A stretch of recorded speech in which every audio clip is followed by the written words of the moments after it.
Welcome back to the Eternal Sith Network, where you get all your Star Wars news. Guys, today I have some awesome information on Season 3 of The Mandalorian that I've been dying to put out, but I've just been waiting. But before we do start that, remember, hit the subscribe, like, and notification bell so you're always in the know, and once you're done watching this video, go check my last one. Give that one a thumbs up as you watch. Let's start the show.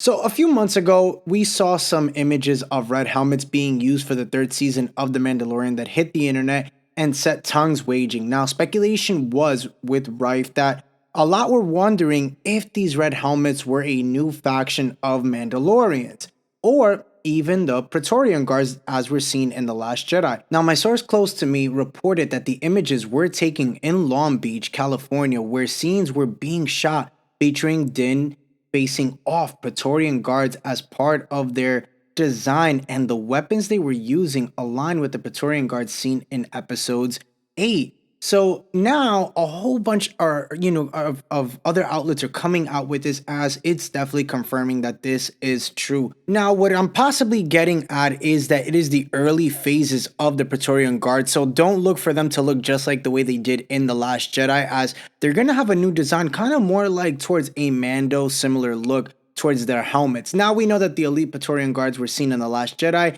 and were human warriors that served as personal guards for Snoke, the supreme leader of the First Order, and were inspired by the royal guards that protected Emperor Palpatine. The protectors of Snoke were 8 fearsome fighters trained in various forms of martial arts and operated in pairs. Given that the Praetorians seen in The Last Jedi are dubbed the elite Praetorian Guards, I wonder if the ones we'll see in The Mandalorian are their predecessors and if they'll sport a different name. It's also worth wondering if the appearance of the Praetorians means we'll see some version of Snoke during the upcoming season or seasons. Now, as one knows, they have already talked about with this Mandoverse, eventually it's obviously going to come to an end, but it's supposed to lead into the First Order. So I wouldn't be surprised if at some point this touches ties with the beginning of the First Order. Now, we know during the second season of The Mandalorian, we got a glimpse of one of the failed cloning experiments taking place on Navarro, which bared a resemblance to Snoke and Palpatine. It's clear that the Empire are chasing down Grogu to use him in experiments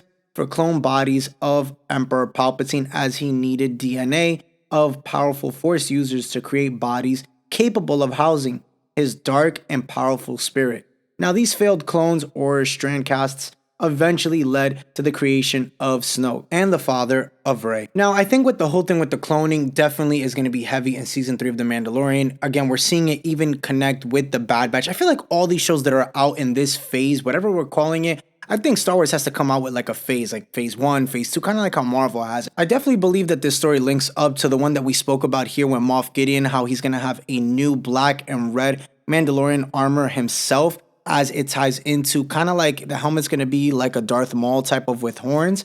Now, Gideon and the Praetorians kind of match how Darth Vader and Emperor Palpatine's royal guards did in Return of the Jedi. Imagine if Moff Gideon is in his black armor and cape with a black honored Mandalorian helmet on. He is surrounded by 5 Praetorian Guards acting as pointmen, using them as henchmen to go after the Mandalorian and others, as we'll see other clans there, as well as we know that there's going to be a big far out war against, Mando, Bo-Katan, and others. Who knows, maybe even Sabine Wren, as we've talked about it here.